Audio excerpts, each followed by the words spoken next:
শ্রোতা বন্ধুরা, আপনারা এখন শুনতে যাচ্ছেন অশরীরীর সেই বিশেষ মুহূর্ত, যেখানে রাতের নিস্তব্ধতা ভেঙে বেরিয়ে আসে বাস্তবতার চেয়েও বেশি বাস্তব কিছু ঘটনা। মনে রাখবেন, রাত 10টা মানেই অশরীরীর রাত। আজকের এপিসোড 16। আজ আমি আপনাদের শোনাবো দুটি এমন ঘটনা, যেগুলো শোনার পর আপনার ঘরের কোণে পড়ে থাকা ছায়াগুলো সন্দেহের দৃষ্টিতে দেখবেন। আপনার জানালার বাইরের অন্ধকার যেন শুধু অন্ধকার নয়, যেন অসংখ্য চোখ।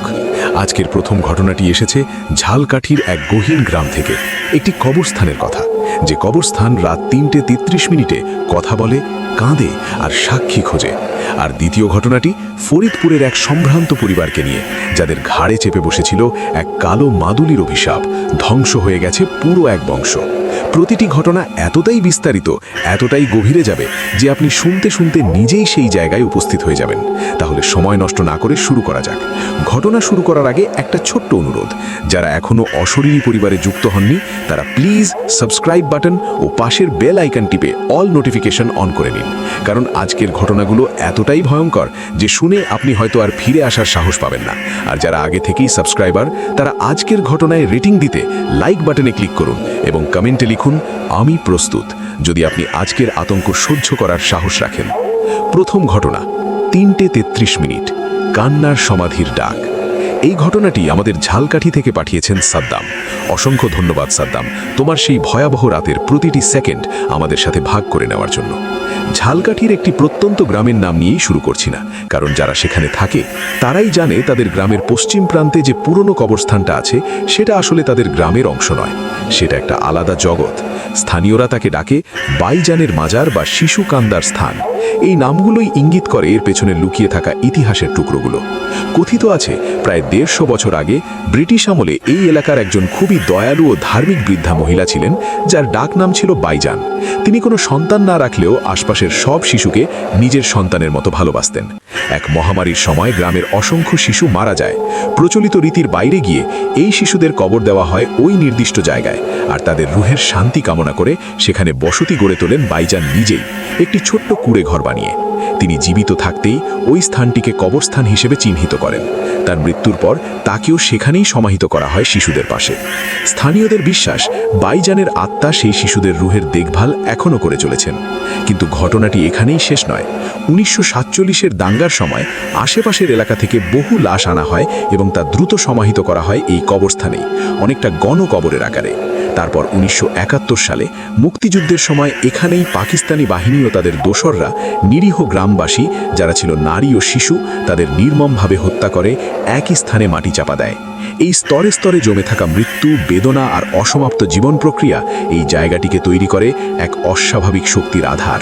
স্থানীয় প্রবীণদের দাবি, যখন কোনো নির্দোষ আত্মা নিষ্ঠুরভাবে পৃথিবী থেকে ঝরে পড়ে, তার একটি ছায়া বা প্রতিচ্ছবি থেকে যায় সেই স্থানে, সময়ের সঠিক অবস্থানে, যা পুনরায় সক্রিয় হয়। এখন আসি সাদ্দামের অভিজ্ঞতায়।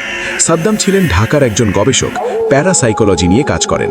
তাকে স্থানীয় এক জার্নালিস্ট বন্ধুর কাছ থেকে এই 3:33-এর ঘটনাটি শোনেন। প্রথম দিকে তিনি এটাকে লোককাহিনী ভেবেই উড়িয়ে দিয়েছিলেন, কিন্তু যখন একের পর এক ভিন্ন ভিন্ন সময় যাওয়া মানুষজন, এক ট্রাক ড্রাইভার, এক বিদেশ ফেরত যুবক, এক বৃদ্ধা নারী একই রকম অভিজ্ঞতার কথা বললেন, তখন তিনি কৌতূহলী হলেন। সকলেই বলছিল একই কথা, রাত ঠিক 3:33। যদি আপনি কবরস্থানের প্রধান ফটকের কাছাকাছি থাকেন, আপনি প্রথমে একদল শিশুর হাসি ও খেলার শব্দ শুনবেন, তারপরই তার রূপ নেবে এক করুণ হৃদয় বিদারক কান্নায়। অনেকেই বলেছেন তারা সাদা কাপড় পরা এক বৃদ্ধার অস্পষ্ট রূপ দেখেছেন, যে যেন কোলে কাউকে দোল দিচ্ছে। আর সবচেয়ে ভয়ঙ্কর যে দাবি, তা হলো যদি আপনি সেই সময় সেখানে দাঁড়িয়ে থাকেন, আপনি আপনার পাশে অদৃশ্য কারো নিঃশ্বাস অনুভব করবেন, কেউ আপনার হাত স্পর্শ করবে, আর আপনি শুনতে পাবেন একটি মৃদু কণ্ঠে বলা কথা, আমার বাচ্চাটাকে দেখো। সাদ্দাম সিদ্ধান্ত নিলেন শুধু রিপোর্ট নয়, তিনি প্রমাণ সহ উপস্থাপন করবেন এই ঘটনা। তিনি নিলেন high end night vision camera, full spectrum camera, EVP recorder, thermal imaging camera আর বিদ্যুৎ ব্যাকআপ সহ সব সরঞ্জাম। সাথে নিলেন স্থানীয় এক ভাওসী যুবক কামালকে, যে দাবি করেছিল ভূত প্রেতে বিশ্বাস করে না। তারা কবরস্থানের পাশেই একটি পরিত্যক্ত কাঁচা বাড়িতে অবস্থান নিলেন। জানালা থেকে কবরস্থানের মূল অংশ স্পষ্ট দেখা যাচ্ছিল। প্রথম রাতটি ছিল তুলনামূলকভাবে শান্ত, কিছু অস্বাভাবিক ঠান্ডা অনুভূত হলেও তেমন কিছু ধরা পড়েনি। দ্বিতীয় রাত, সময় রাত 3টে। সাদ্দামের সমস্ত যন্ত্রপাতি চালু, চারদিক নিথর। 3:15 থার্মাল ক্যামেরায় কবরস্থানের উত্তর পশ্চিম কোণে হঠাৎ করেই বেশ কয়েকটি ঠান্ডা স্পট বা নীল রঙের বিন্দু দেখা গেল, যা মানুষের আকৃতির মতো। তারা ছড়িয়ে ছিটিয়ে ছিল, তারপর এক একে মিলিয়ে গেল। সাদ্দামের হৃদস্পন্দন বেড়ে গেল। কামাল নীরব ছিল।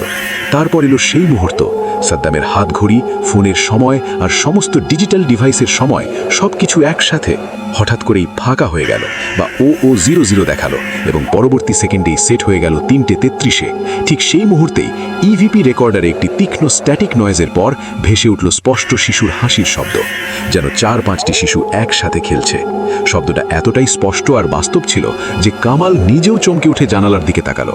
তারা দুজনেই সেই শব্দ কানে শুনতে পেয়েছিল, শুধু রেকর্ডারে নয়। মাত্র কয়েক সেকেন্ড পর হাসি সহসা থেমে গিয়ে রূপ নেয় এক গভীর মর্মস্পর্শী কান্নায়। কান্নাটা শোনা গেল যেন একটি নারীর, কিন্তু তাতে মিশে ছিল অস্পষ্ট শিশুর কান্নার সুর। সাদ্দাম নাইট ভিশন ক্যামেরা দিয়ে স্ক্যান করতেই দেখলেন কবরস্থানের মাঝখানে, যেখানে বাইজানের সমাধি আছে বলে কথিত, সেখানে একটি সাদা, প্রায় স্বচ্ছ, মায়াবী রূপ দাঁড়িয়ে আছে। এটি নড়ছিল না, শুধু দাঁড়িয়েছিল, তার হাত দুটি যেন সামনের দিকে প্রসারিত। কামাল যে ভূতে বিশ্বাস করত না, সে এখন দাঁত থরথর করে কাঁপছিল। সাদ্দাম নিজেকে সামনে নিয়ে ফুল স্পেকট্রাম ক্যামেরার শাটার চাপলেন। ফ্ল্যাশের আলোয় পুরো এলাকা এক পলকে আলোকিত হলো, আর সেই এক পলকের আলোয় তারা যা দেখলেন তা আজীবন তাদের স্বপ্নে অনুসরণ করবে। সেই সাদা রূপটি ছিল না, তার জায়গায় সমগ্র কবরস্থান জুড়ে তারা অসংখ্য ছায়ামূর্তি দেখতে পেলেন। কিছু দাঁড়িয়ে, কিছু বসে, কিছু যেন মাটিতে শুয়ে। তাদের সবার চেহারা অস্পষ্ট, কিন্তু দেহের কাঠামো স্পষ্ট। সবচেয়ে ভয়ঙ্কর যে দৃশ্য ছিল তা হলো কয়েকটি ছোট ছোট ছায়ামূর্তি যেন সেই বৃদ্ধা রূপটির দিকে হাঁটছে, আর সে যেন তাদেরকে জড়িয়ে ধরছে। ফ্ল্যাশের আলো নিভে যেতেই সব গেল, কিন্তু কান্নার শব্দ বন্ধ হলো না, বরং আরও জোরালো হতে লাগলো। এবার শব্দ এলো শুধু ইয়ারফোনের মাধ্যমেই নয়, সরাসরি তাদের চারপাশের বাতাস থেকে, যেন কান্না করছে দেওয়ালগুলো, মাটি, গাছের পাতাগুলো। তারপর তারা শুনলেন সেই বাক্য, একটি নরম কিন্তু অতল গভীর শোকময় কণ্ঠস্বর, যা মনে হচ্ছিল সরাসরি তাদের মস্তিষ্কের ভেতরে কথা বলছে। তোমরা কেন জাগাও? আমাদের বাচ্চারা ঠান্ডায় কাঁপছে। কামাল আর দাঁড়াতে পারল না। সে চিৎকার করে উঠল এবং বাড়ি থেকে বের হয়ে দৌড়াতে শুরু করল। সাদ্দামও পিছু নিলেন, তার হাতে থাকা সমস্ত যন্ত্রপাতি নিয়ে। তারা যখন গ্রামের প্রথম বাড়ির আলোর নিচে পৌঁছলেন, তখন দেখলেন তাদের জামা কাপড়, বিশেষ করে পায়ের নিচের অংশ, ভিজে কাদায় মাখামাখি। যদিও সেদিন বৃষ্টি পড়েনি এবং কবরস্থানের মাটি শুকনো ছিল, কাদার গন্ধ ছিল বিকট, গলিত মাটির মতো। পরের দিন স্থানীয় এক মোল্লা বা ধর্মীয় ব্যক্তির সাথে কথা বলে তারা জানতে পারলেন স্থানটিতে যে ভূশব্দ হয় তা হয়তো মুনাজাত বা আত্মার ফরিয়াদেরই একটি রূপ। তিনি বলেন, এই স্থানের আত্মারা প্রধানত নির্যাতিত ও নির্দোষ।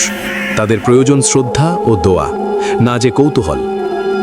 সাদ্দামের ক্যামেরার ফুটেজে সাদা রূপটি অস্পষ্টভাবে ধরা পড়লেও অডিও রেকর্ডিংটি ছিল চমকপ্রদভাবে স্পষ্ট। শিশুর হাসি, কান্না এবং শেষের সেই বাক্য। তবে থার্মাল ফুটেজে যা ধরা পড়েছিল তা সবচেয়ে ভয়ঙ্কর। অসংখ্য মানুষের আকৃতির ঠান্ডা স্পটগুলি ফ্রেমে আসা এবং যাওয়ার পর শেষ ফ্রেমে দেখা গেল তাদের সেই পরিত্যক্ত বাড়ির ঘরের ভেতরেও একটি ঠান্ডা স্পট ছিল, যেটি যেন দরজার পাশে দাঁড়িয়ে তাদের দিকে তাকিয়েছিল। সাদ্দাম সেদিনের পর আর অতিপ্রাকৃত গবেষণা করেননি। তিনি বলেছেন, কিছু সত্যি জানার দরকার নেই, কিছু জায়গা শুধুই মৃতদের জন্য, আমরা জীবিতরা সেখানে অনাহত। তবে তিনি যা রেকর্ড করেছিলেন তার একটি কপি স্থানীয় মসজিদে দিয়ে আসেন, যেন তারা সেখানে দোয়া মোনাজাতের আয়োজন করতে পারেন। ঘটনাটা শুনে অনেকেই বলেছেন এটি জলজান্ত মিথ্যা, কিন্তু সাদ্দামের শরীরে এখনও যদি আপনি রাতের বেলা হাত দেন, আপনি অনুভব করবেন তার শরীরের তাপমাত্রা স্বাভাবিকের চেয়ে কিছুটা কম, যেন সেই রাতের ঠান্ডা তার দেহেই থেকে গেছে। এই ছিল আজকের প্রথম ঘটনা। প্রথম ঘটনাতে আমরা দেখলাম মৃত্যুই শেষ কথা নয়, কিছু বেদনা অমর হয়ে থাকে সময়ের একটি নির্দিষ্ট খাজে। ঘটনাটি কেমন লাগলো অবশ্যই কমেন্ট বক্সে জানাবেন। আপনারা কী ধরনের ঘটনা শুনতে চান সেটাও কমেন্ট বক্সে জানাবেন। অশরীরী কখনোই কালো জাদু, অন্ধবিশ্বাস, কুসংস্কারকে প্রমোট করে না। আর অশরীরীর সকল ঘটনা আপনি বিশ্বাস করবেন কি করবেন না সেটা একান্তই আপনার নিজের ব্যাপার। তবে বিনোদন হিসেবে নেওয়াই হবে বুদ্ধিমানের কাজ। রাত 10টা মানেই অশরীরীর রাত। এবার আমরা যাব ফরিদপুরে, যেখানে একটি পরিবারের ধ্বংসযজ্ঞ শুরু হয়েছিল একটি কালো মাদুলি কিনে আনার মধ্য দিয়ে। এই ঘটনাটি শুধু ভৌত নয়, এটি মানবিক লোভ, ভয় এবং পারিবারিক ধ্বংসের এক মর্মান্তিক দলিল। এটি শোনার পর আপনি হয়তো আপনার ঘরে রাখা কোনো পুরনো বা রহস্যময় জিনিসের দিকে অন্য দৃষ্টিতে তাকাবেন। দ্বিতীয় ঘটনা, শয়তানের চুক্তি, একটি বংশের নির্মম পতন। এই ঘটনা ফরিদপুর থেকে আমাদের পাঠিয়েছেন নুসরাত জাহান। অসংখ্য ধন্যবাদ নুসরাত, তোমার পরিবারের এই বেদনাদায়ক ভয়ঙ্কর এক ইতিহাস বিশ্বাস করে আমাদের কাছে সোপর্দ করার জন্য। তোমার সাহসের জন্য আবারও ধন্যবাদ। ফরিদপুরের একটি নামকরা ও প্রভাবশালী পরিবার। তাদের ইতিহাস জমিদারি আমলে বিস্তৃত। নুসরাতের প্রপিতামহ ছিলেন বিশাল জমির মালিক, শিক্ষানুরাগী ও দানশীল ব্যক্তি। কিন্তু পরিবারের সম্পদ ও সম্মান ধরে রাখা নিয়ে তার ছেলেদের অর্থাৎ নুসরাতের পরদাদা ও তার ভাইয়ের মধ্যে ছিল তীব্র প্রতিযোগিতা ও ঈর্ষা। 1970-এর দশকের মাঝামাঝি পরিবারের ছোট ভাই, যিনি ছিলেন অপেক্ষাকৃত কম শিক্ষিত কিন্তু অত্যন্ত উচ্চাভিলাষী ও হিংসাপরায়ণ, তিনি এক গভীর ঈর্ষা ও ক্ষোভে চালিত হয়ে এক ভয়ঙ্কর পথ বেছে নেন। তিনি স্থানীয় এক কুখ্যাত ওঝা বা তান্ত্রিকের শরণাপন্ন হন, যিনি কালা জাদু বা অন্ধকার বিদ্যায় পারদর্শী বলে পরিচিত ছিলেন। তার লক্ষ্য ছিল বড় ভাইয়ের পরিবারকে সম্পূর্ণ ধ্বংস করে দিয়ে সমস্ত সম্পদ ও ক্ষমতার একমাত্র উত্তরাধিকারী হয়ে ওঠা। ওঝা তাকে একটি সিদ্ধি প্রদান করে, একটি কালো পাথরের মাদুলি, যা তৈরি করা হয়েছিল নির্দিষ্ট একটি দিনের অমাবস্যার রাতে, একটি আত্মহুতির মাধ্যমে। একটি কালো বেড়াল বলি দিয়ে, এমনটা কথিত আছে। এই মাদুলিটি আসলে একটি বাসনা পূরণের যন্ত্র নয়, বরং একটি বন্ধনী বা বন্ধক। ওঝা তাকে সতর্ক করে দিয়েছিলেন, এই মাদুলি তোমাকে যা চাইবে তাই দেবে, কিন্তু তার বিনিময়ে সে নেবে তোমার পরিবারেরই রক্ত, সুখ এবং ভবিষ্যৎ। একবার শুরু করলে ফেরার পথ নেই। এটি একটি জীবন্ত চুক্তি, শুধু কাগজে নয়, রক্তে লেখা। ছোট ভাই এটি গ্রহণ করলেন। তিনি একটি অনুষ্ঠান করে মাদুলিটিকে সক্রিয় করলেন এবং এর শক্তি কাজ করা শুরু করল। প্রথমেই তার বড় ভাইয়ের পরিবারের উপর এক এক করে বিপর্যয় নেমে আসলো। প্রথমে ব্যবসায় বিরাট লোকসান, তারপর বড় ভাইয়ের একমাত্র ছেলের রহস্যজনক জ্বরে মৃত্যু, যে খুবই সুস্থ ছিল, তারপর বড় বউয়ের মানসিক ভারসাম্য হারানো। অপরদিকে ছোট ভাইয়ের ব্যবসা ফুলে ফেপে উঠল। তিনি প্রভাবশালী হয়ে উঠলেন, জমি কিনলেন, বিলাসবহুল জীবনযাপন করতে লাগলেন। কিন্তু চুক্তির শর্ত তখনই কাজ করা শুরু করে দিয়েছিল। প্রথম সংকেত এলো পশু পাখির অদ্ভুত আচরণ দিয়ে। ছোট ভাইয়ের বাড়িতে পোষা কুকুরটি রাতে প্রচণ্ড ভয় পেয়ে চিৎকার করত, দেয়ালের দিকে মুখ লুকাতো, এবং একদিন সকালে মৃত পাওয়া যায় কোনো কারণ ছাড়াই। ঘরের মধ্যে কালো পিঁপড়ের ঢল নামতো নির্দিষ্ট কোনো কোণায়, যেখানে মাদুলিটি রাখা হতো। ঘরের ছোট শিশুরা রাতে জেগে উঠে অদৃশ্য কারো সাথে কথা বলতো, আর ইশারা করে বলতো, ওই কালো কাকতির চাচা, অর্থাৎ কালো কাপড় পরা চাচা। এবার আসি নুসরাতের প্রজন্মে। নুসরাতের বাবা ছিলেন সেই ছোট ভাইয়ের নাতি। 2000 সালের দিকে পরিবারের সম্পদ এখনও অটুট ছিল, কিন্তু পরিবারের ভিতরে ভিতরে একটা পচন ধয়ে গেছিল। নুসরাতের দাদা, যিনি ছিলেন সেই মূল ছোট ভাইয়ের ছেলে, মাদুলিটির কথা জানতেন এবং ভয় পেতেন। তিনি একে পরিবারের অভিশাপের মূল বলে চিহ্নিত করে বলেছিলেন, এটি ধ্বংস করতে হবে। কিন্তু তিনি তা করার আগেই এক স্ট্রোকে আক্রান্ত হয়ে শয্যাশায়ী হয়ে পড়েন। মৃত্যুর আগে তিনি তার ছেলে অর্থাৎ নুসরাতের বাবাকে ডেকে বলেছিলেন, বাবু, ওই পাথরটার কথা সিন্দুকের তলায় গর্ত করে পুঁতে দিও, কখনো খুঁজতে আসবে না, ওটা শয়তানের সাথে লেখা আমাদের রক্তের দলিল। কিন্তু নুসরাতের বাবা ছিলেন উচ্চ শিক্ষিত, আধুনিক মনস্ক। তিনি পুরনো কুসংস্কারে বিশ্বাস করতেন না, বরং তিনি মনে করলেন এই মাদুলিই হয়তো তাদের ভাগ্যের মূল চাবিকাঠি, তাদের সৌভাগ্যের কারণ। দাদার মৃত্যুর পর তিনি গোপনে সিন্দুকটি খুলে মাদুলিটি বের করে আনলেন। এটিকে তিনি একটি স্টিলের বাক্সে রেখে তার শোবার ঘরের লকারে তালাবদ্ধ করে রাখলেন। তার নির্দেশ ছিল একে গবেষণা করবেন, হয়তো এটি কোনো মূল্যবান খনিজ। কিন্তু সেদিন থেকেই নুসরাতের পরিবারের রাতের ঘুম হারাম হয়ে গেল। নুসরাত তখন কলেজে পড়তেন। তিনি প্রথম লক্ষণটি দেখেন যখন তার ছোট বোন, তখন 6ষ্ঠ শ্রেণীতে পড়ে, তাকে বলল, আপু, রাতে আমার ঘরে একটা কালো কুকুর আসে। সে আমার পাশে শুয়ে থাকে, কিন্তু তাতে গরম লাগে না, বরং বরফের মতো ঠান্ডা লাগে। নুসরাত হেসে উড়িয়ে দিলেন, কিন্তু তারপর বাড়ির কাজের মেয়েটি 1 মাসের মধ্যেই চলে গেল, বলল বাড়িতে অদৃশ্য মানুষ হাঁটাহাঁটি করে। তাদের কুকুরটি, যে ছিল খুব বন্ধুত্বপূর্ণ, হঠাৎ করেই আক্রমণাত্মক হয়ে উঠল। বিশেষ করে নুসরাতের বাবাকে দেখলে গলার আওয়াজ করত। তারপর এলো বড় বিপর্যয়গুলো। 1. অর্থনৈতিক ধ্বংস। নুসরাতের বাবার একটি বড় চালের ব্যবসা 1 বছরের মধ্যে সম্পূর্ণ দেউলিয়া হয়ে গেল। দুর্নীতি, চুক্তিভঙ্গ, অগ্নিকাণ্ড, একের পর এক বিপদ। ব্যাংকের ঋণ শোধ করতে গিয়ে প্রায় সব জমি বিক্রি করতে হলো। 2. স্বাস্থ্যের বিপর্যয়। নুসরাতের মা হঠাৎ করেই এক দুর্লভ ও অজানা রোগে আক্রান্ত হলেন, যাতে তার স্নায়ুতন্ত্র আক্রান্ত হচ্ছিল। তিনি পঙ্গু হয়ে পড়লেন। ডাক্তাররা কোনো কারণ খুঁজে পাচ্ছিলেন না। একই সময় নুসরাতের বাবারও ডায়াবেটিস, হৃদরোগ ধরা পড়ল। 3. মানসিক ভারসাম্যহীনতা। নুসরাতের বড় চাচা, যিনি ছিলেন পুলিশ অফিসার, তিনি হঠাৎ করেই সিজোফ্রেনিয়ার লক্ষণ দেখাতে শুরু করলেন। তিনি দাবি করতেন একজন কালো লোক সারা রাত তার জানালার বাইরে দাঁড়িয়ে থাকে এবং তাকে হাত নাড়ায়। এক পর্যায়ে তিনি চাকরি হারালেন। 4. অকাল মৃত্যু। পরিবারের সবচেয়ে বেশি প্রতিশ্রুতিশীল সন্তান নুসরাতের কাকা, একজন ডাক্তার, এক সড়ক দুর্ঘটনায় মারা গেলেন, যা ছিল খুবই অস্বাভাবিক ও রহস্যজনক। তার গাড়িটি একটি শূন্য মাঠের মধ্যে উল্টে গিয়েছিল, যদিও তিনি ছিলেন নেশামুক্ত ও দক্ষ ড্রাইভার। নুসরাতের বাবা এখনও বিশ্বাস করতেন না। তিনি ভাবতেন এটি সব কাকতালীয়। কিন্তু এক রাতে যখন নুসরাত পড়ার জন্য রাত জাগছিলেন, তিনি স্পষ্ট শুনতে পেলেন লকার থেকে আসা একদম মৃদু কিন্তু স্পষ্ট টিক টিক টিক শব্দ, যেন কেউ নখ দিয়ে স্টিলের বাক্সটা আঁচড়াচ্ছে। ভয়ে তার শরীর শিউরে উঠল। তিনি বাবার ঘুম ভাঙালেন। বাবা প্রথমে রাগ করলেন, কিন্তু যখন শব্দটা তখনও চলছিল, তিনি লকার খুললেন। বাক্সটা ঠিক ছিল, কিন্তু সেটা ধরতেই বাক্সটা ছিল হিমশীতল, রেফ্রিজারেটরের ভেতরের জিনিসের মতো ঠান্ডা, যদিও ঘরটা ছিল গরম। সেই রাতে নুসরাতের বাবা স্বপ্ন দেখলেন। স্বপ্নে তিনি একটি অন্ধকার কক্ষে দাঁড়িয়ে আছেন। সামনে একটি টেবিল, তার ওপর সেই মাদুলি। মাদুলির পাশে বসে আছে একটি ঘোর কৃষ্ণবর্ণের নরাকৃতির ছায়া, যার চোখ ছিল জলজলে লাল। ছায়াটি কথা বলল, কিন্তু তার মুখ না নড়ে শব্দ এলো সরাসরি মস্তিষ্কে। তোমার দাদা চুক্তি ভঙ্গ করতে চেয়েছিল, সে মরেছে। তুমি চুক্তি নবায়ন করো, আরও সম্পদ চাও, আমি দেব। শুধু তোমার মেয়ের ভবিষ্যৎ দাও, নুসরাতের ভবিষ্যৎ। বাবা ঘুম থেকে চিৎকার করে জেগে উঠলেন। তার জামা ঘেমে থরথর করে কাঁপছিল। সকালে তিনি সব কথা নুসরাতকে বললেন, কাঁদতে কাঁদতে। তিনি বললেন, মা, আমি জানতাম না, আমার অহংকার আমাদের শেষ করে দিচ্ছে।